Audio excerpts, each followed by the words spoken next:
Salut tout le monde, j'espère que vous allez bien. On se retrouve aujourd'hui en ce dimanche pour une nouvelle vidéo et une fois encore je vous propose une nouvelle revue littéraire. Je vais vous présenter le livre, il est encore plastifié, je sais, promis, c'est la dernière fois que j'emprunte un livre à cette bibliothèque avant un bon moment, mais il s'agit des Écriveurs de Frédéric Mars. Donc il se présente comme ceci. Ici j'ai le tome numéro 1 qui s'appelle La Cité Lumineuse et c'est donc de ce tome-là qu'on va parler aujourd'hui. Alors je vous présente plus le principe, hein, on va essayer d'aller assez vite parce que je sais que mes vidéos sont quand même plutôt longues, hein, voilà, on va essayer de faire court aujourd'hui, donc on va parler directement de l'auteur qui est donc Frédéric Mars. Il faut savoir que j'ai été très heureuse de découvrir que Frédéric Mars est un auteur français, son véritable nom est Frédéric Ploton, mais bon, après, c'est sûr que Frédéric Mars, c'est beaucoup plus classe pour écrire. Mais le fait est que c'est un écrivain français et je suis très contente aujourd'hui de pouvoir vous présenter un livre d'un écrivain français assez connu, puisqu'il est connu. Autre que Guillaume Musso, c'est vrai que dans le fantastique, il y a quand même peu d'auteurs connus français et je trouve ça franchement vachement dommage parce que je suis certaine que nous, Français, on peut très très bien bien écrire du fantastique.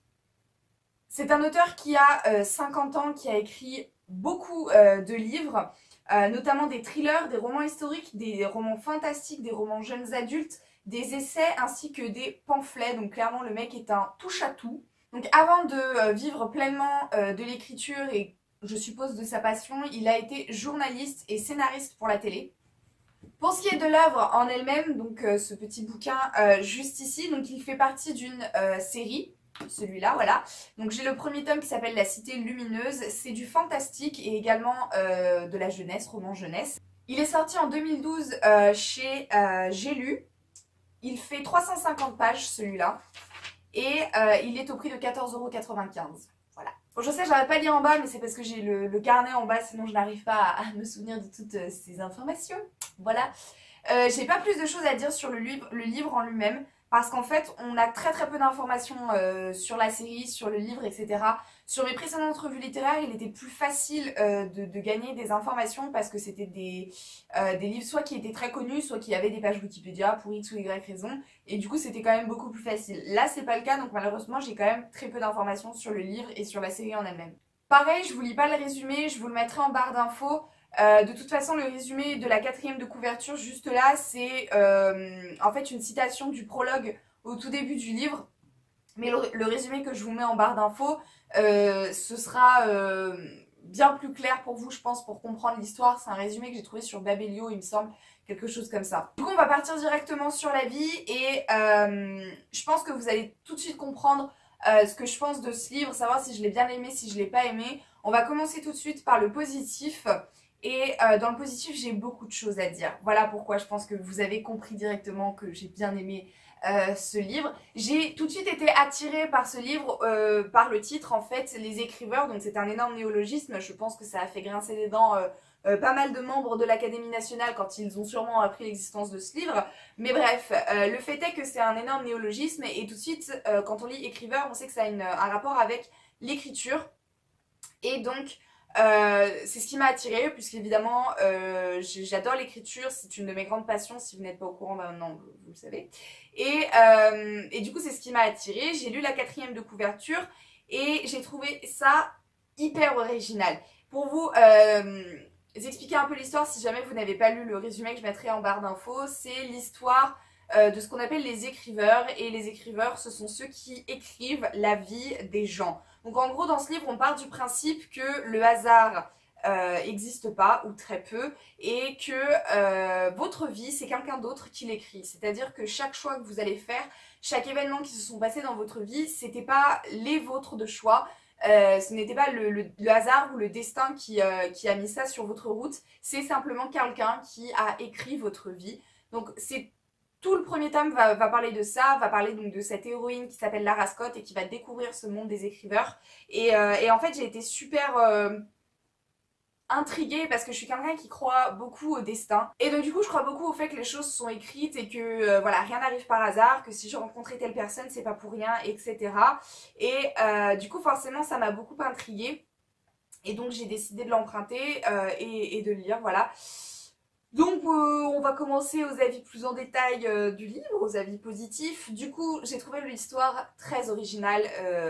Je reviens donc sur ce que je dis, dans le sens où j'ai encore jamais vu une histoire pareille, que ce soit dans les films ou dans d'autres livres que j'ai pu voir, dans les mangas ou peu importe. J'ai encore rarement vu une histoire pareille. Et là-dessus, je la trouve vraiment originale. L'auteur, Frédéric Mars, a vraiment pensé à tout, c'est-à-dire qu'en fait, il y a tout un tas de détails extrêmement importants qui sont donnés. À chaque fois qu'on se pose une question sur le monde des écrivains, sur la façon dont ils fonctionnent, où ils vivent, sur une possible hiérarchie, et ben Frédéric Mars répond à cette question dans ce livre. Et du coup, ça fait vraiment quelque chose de très complet et j'ai trouvé ça vraiment hyper intéressant et je me dis vraiment que derrière il a dû y avoir un énorme travail du temps passé pour réfléchir à tout ça parce que c'est un travail faramineux de réfléchir à une histoire pareille. Comme vous savez, j'aime beaucoup la très bonne vraisemblance dans les livres et du coup en général j'aime pas quand il y a très peu d'informations sur les autres personnages. C'est le cas dans ce livre-ci et pourtant c'est pas dérangeant. Parce qu'en fait, Frédéric Mars a tellement captivé le lecteur avec cette nouveauté qui est le monde des écrivains et comment ça fonctionne, qu'en réalité on s'en fiche totalement des autres, voilà, clairement. On s'en fiche de savoir qui ils sont, d'où ils viennent, ou patati ou patatras. Tout ce qu'on veut savoir, c'est... on va en savoir plus en fait sur ce monde des écrivains et sur comment ils fonctionnent, etc. Et puis en temps normal, les personnages qui sont autour donc du personnage principal qui est Lara Scott, ils sont là très très peu de temps. On a ce père de Lara Scott qui est presque jamais présent dans le livre. Du coup, forcément, on a très peu d'informations sur lui, mais en même temps, Lara Scott n'en a pas beaucoup non plus, puisqu'elle dit que c'est un homme très mystérieux, qu'elle le voit presque jamais, qu'elle sait très peu de choses sur lui, parce que c'est pas quelqu'un qui est très démonstratif, etc. Et du coup, nous, forcément, on se met à sa place en ayant très peu d'informations, donc ça colle assez bien. Je vous l'ai pas dit, mais je vous le dis maintenant, le livre est écrit donc à la première personne, on a tout le point de vue de Lara Scott, et pareil, on a ce personnage de la demi-sœur de Lara Scott qui est Betsy Scott. Pareil, en fait, on sait très peu de choses sur elle parce que Lara n'est pas en bon terme avec Betsy, et du coup, en fait, clairement, elle n'a pas besoin de savoir ce qu'elle aime ou des trucs comme ça, puisqu'en fait, elle n'est pas en bon terme avec elle. Je sais pas si vous voyez clairement ce que je veux dire, mais en fait, c'est toujours en raccord avec Lara, avec les relations qu'elle a avec le personnage. À un moment donné, elle va rencontrer un personnage qui va s'appeler Will, et ça va être donc ce qu'on appelle son superviseur chez les écriveurs. Et en fait, elle sait très peu de choses sur lui, parce qu'il n'est pas quelqu'un qui dévoile beaucoup sa vie, c'est quelqu'un de très carré et de très... qui respecte les règles, etc.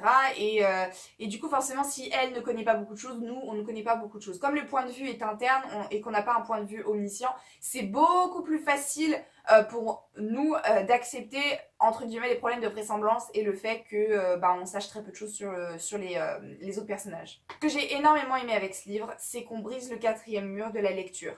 Puisqu'en fait, Lara elle parle directement à nous, la personne qui lit le livre, qui que ce soit. Et d'ailleurs, le prologue qui est tout au début du livre, il nous est entièrement adressé. Ce prologue, c'est une sorte de mise en garde, entre guillemets, de ce qu'on va découvrir dans ce livre, du fait que c'est elle qui... elle n'arrête pas de répéter que c'est elle qui écrit notre histoire, etc. Et je trouve ça hyper intéressant parce que du coup, en fait, c'est tellement bien fait qu'on se demanderait peut-être même pas si c'est pas la vérité, même si bon, voilà, chacun a ses croyances, mais y a beaucoup de, ouais, il y a beaucoup de choses comme ça qui font qu'on brise le quatrième mur. Elle s'adresse très très souvent à nous, et moi je trouve ça juste super sympa parce que on n'a peut-être pas l'impression de lire véritablement un livre et d'avoir quelqu'un qui nous parle, mais du coup, je trouve que ça rend l'histoire quand même plus vivante. Et je sais pas, je trouve ça beaucoup plus sympa. Il y a un truc qui est très important dans le livre, c'est que Lara Scott est dysgraphique ou dysgraphe, je ne sais pas quel est l'adjectif. En fait, c'est une maladie, donc j'ai vérifié sur internet, c'est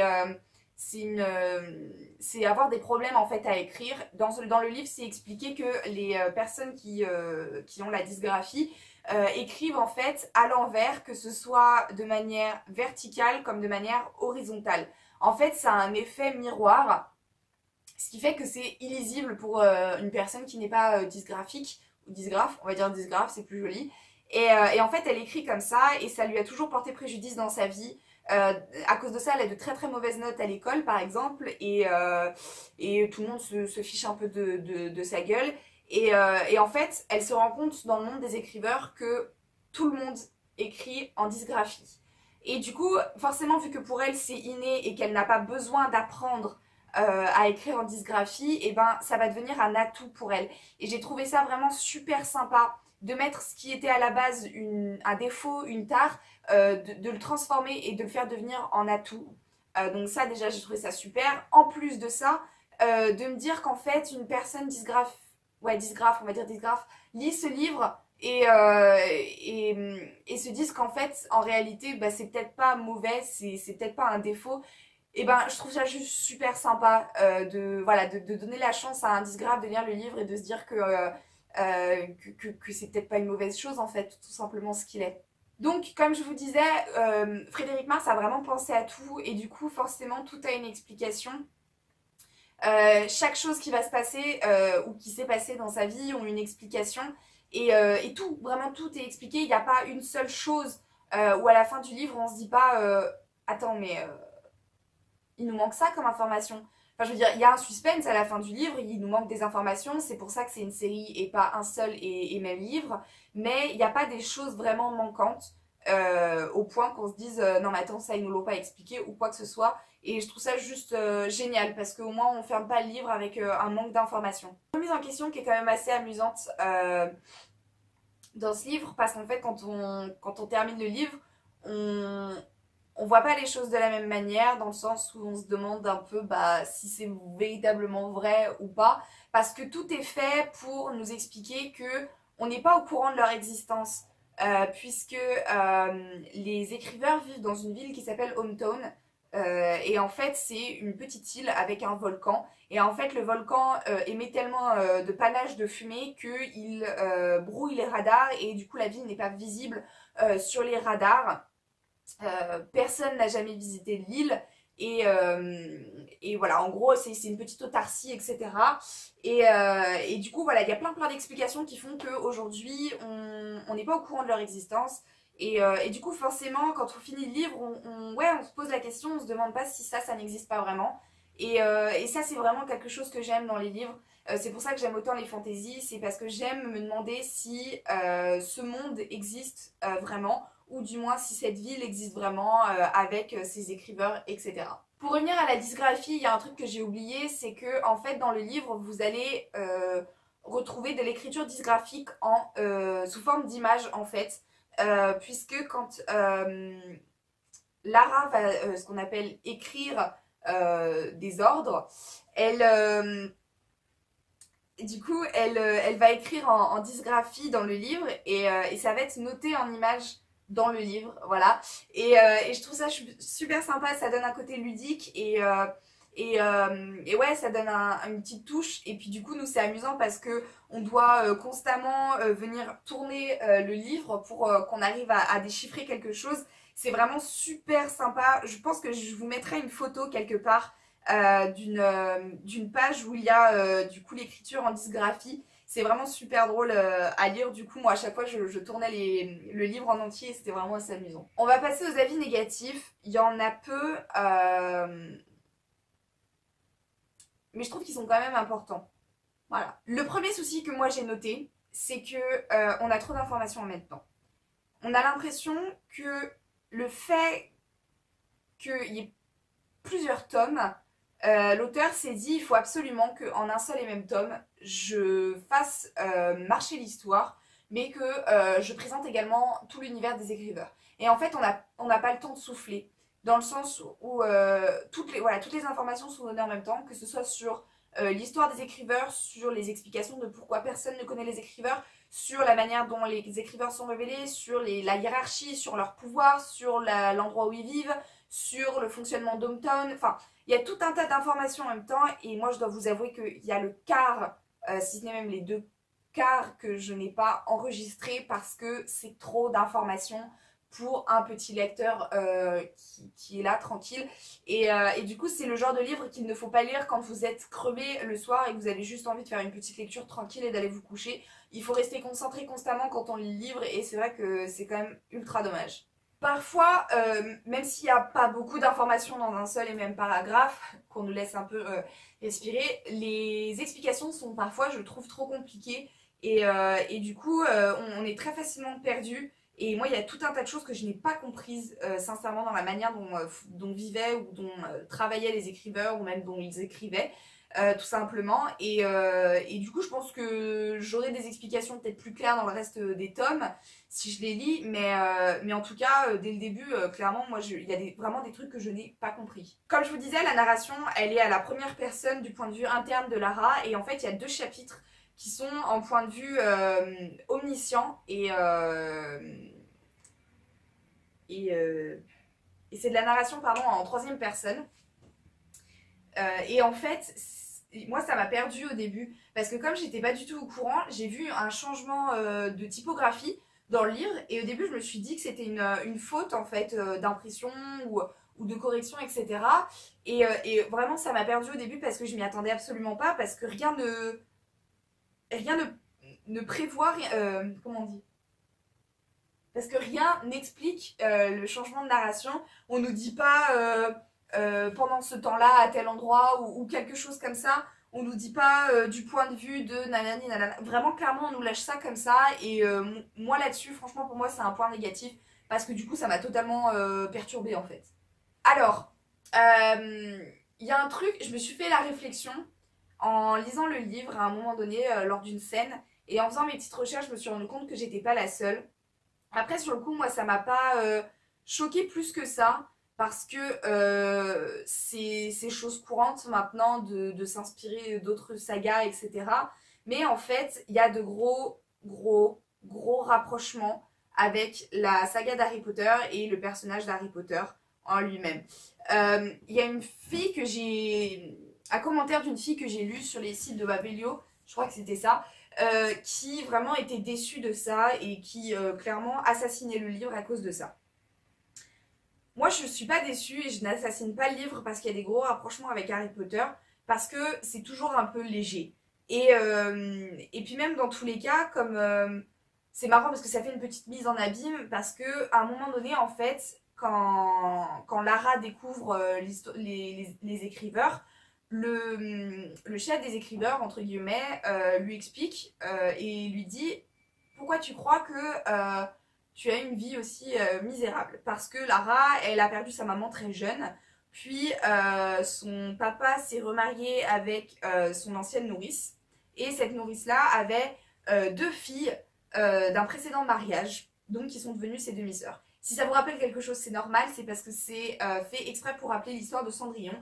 Et justement, le gouverneur d'Omtom, donc le chef des écriveurs, l'un des chefs des écriveurs, lui explique que c'est pas une coïncidence que son histoire rappelle énormément celle de Cendrillon. Alors elle se justifie en disant que bah si, c'est commun, on a vu ça en cours de français, etc. Et en fait, c'est simplement ce qu'explique le gouverneur, c'est qu'en fait, très souvent, les écrivains, bah, ils se cassent pas la tête, ils prennent un bon gros classique de livre et ils l'arrangent à la sauce moderne, mais ils font en sorte que la vie d'un écrit, donc d'une personne dont on écrit la vie, bah, ressemble énormément à un livre, en fait. Et pour Lara, du coup, ça a été Cendrillon. Et ce que je veux dire par là, c'est que pour moi, c'est devenu chose commune de s'inspirer d'autres livres pour créer la vie de leurs personnages. Et aujourd'hui, si on a des films qui s'appellent comme Cendrillon, il y en a même 4, c'est pas pour rien, c'est parce que bah, l'histoire de Cendrillon est devenue quelque chose de commune. Je pense que Harry Potter, il faut se le dire, c'est devenu quelque chose de commun aussi. Parce qu'en gros, là, ce que reprochait la jeune fille, c'était que bah voilà, on avait une petite fille qui avait perdu sa maman, qui avait son papa qui était très loin, puis elle découvrait un nouveau monde dont elle se trouvait très douée pour ça, et puis bah, le stylo des écriveurs, ça fait penser à quand Harry Potter est allé chercher sa baguette chez Ollivander. Moi, ça c'est la réflexion que je me suis faite. Et puis bah, il y a l'histoire d'un gros méchant qui veut absolument tuer Lara pour un truc que je ne vous dis pas parce que sinon ce serait vous spoiler. Mais voilà, il y a beaucoup de rapprochements, notamment avec Voldemort, etc. Et moi, sur le coup, ça m'a pas... Le reste, à part le coup du stylo, des écriveurs et de la baguette d'Ollivander, ça ne m'a pas choqué plus que ça. Donc après, c'est à vous de faire votre propre opinion. Mais je pense sincèrement que il faut juste partir du principe que bah, à un moment donné, il faut se faire à l'idée que Harry Potter c'est devenu un classique et que donc toute votre vie, vous retrouverez sûrement des comparaisons en fait avec Harry Potter.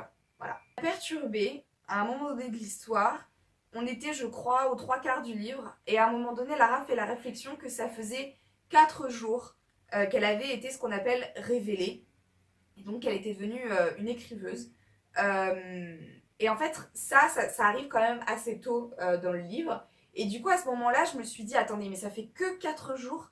En fait, il s'est passé tellement de choses en ces 4 jours que du coup, moi, sincèrement, je pensais qu'il y avait au moins 1 à 2 semaines qui s'étaient écoulées.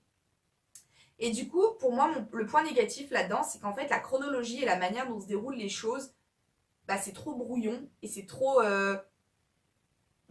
accéléré en fait. On a l'impression que leur journée dure plus de 24 heures. C'est quand même assez dingue parce qu'elle se lève à 9 heures, puis elle va en cours, puis la prof lui dit bah viens me rejoindre dans mon bureau, puis en fait elle décide de pas y aller, elle va dans la cité des écriveurs, et puis en fait il se passe tellement de trucs dans la cité des écriveurs, puis au final elle remonte et en fait ben, du coup le lycée est fermé, du coup elle rentre chez elle, mais c'est pas encore la fin de la journée, enfin il y a trop de choses au niveau de la chronologie qui ne vont pas et qui, du coup, moi, m'ont totalement perdu. Ou alors, je pense que peut-être, à la limite, ce qu'il aurait fallu, c'est rappeler de temps en temps qu'on était jour 1 après révélation, jour 2 après révélation, jour 3 après révélation, jour 4 après révélation.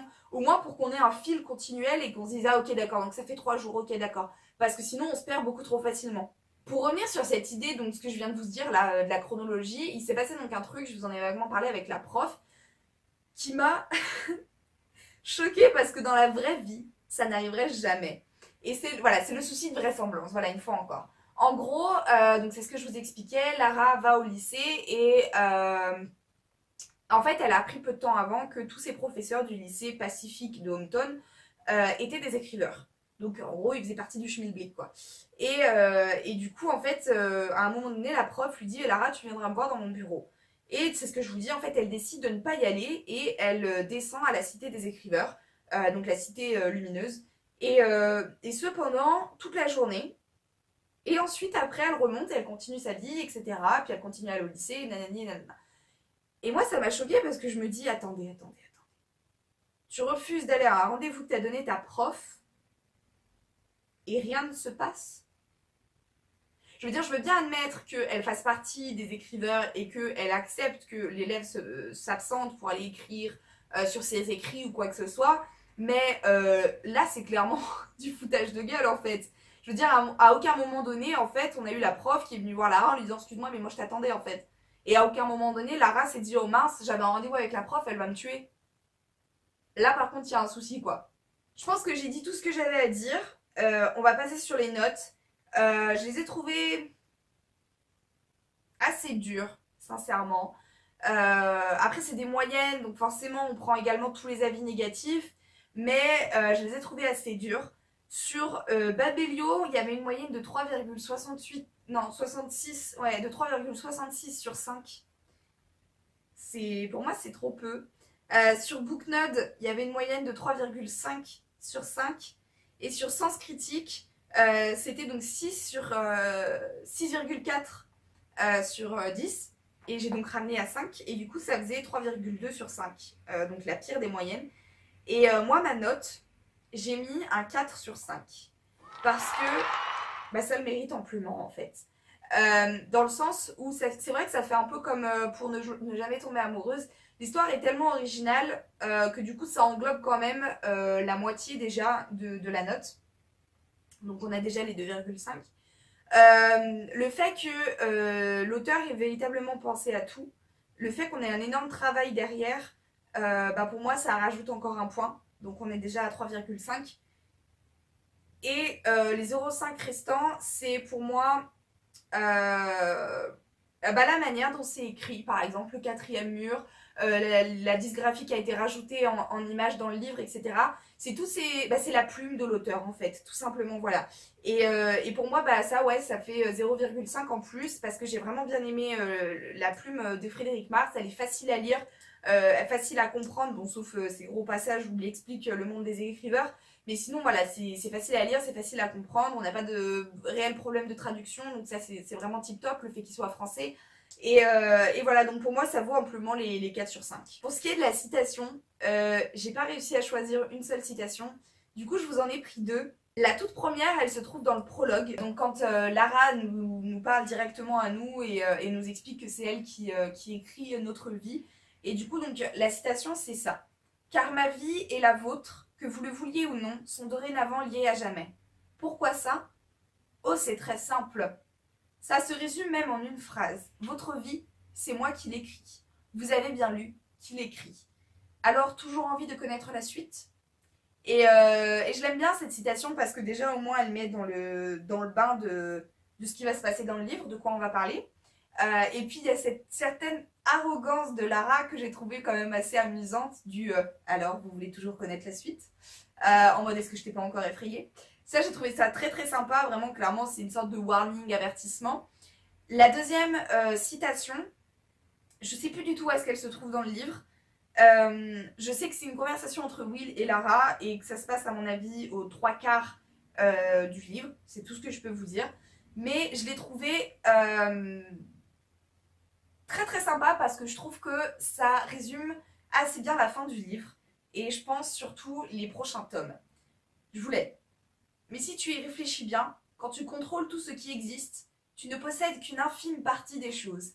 Reste l'infinité de ce qui aurait pu exister. Bon, déjà au-delà du fait que c'est très beau, comme je vous dis, à mon avis, ça quand même ça explique assez bien la fin du livre. Si vous avez lu le livre, dites-le moi en commentaire si vous êtes d'accord avec moi. Et puis je trouve que ça reste quand même assez vrai, dans le sens où quand on contrôle ce qui existe, c'est vrai qu'on contrôle qu'une partie des choses, on contrôle pas tout. Enfin bref, la phrase part d'elle-même, donc voilà, je vais pas m'épancher sur le sujet, mais je l'ai trouvé quand même très très sympa.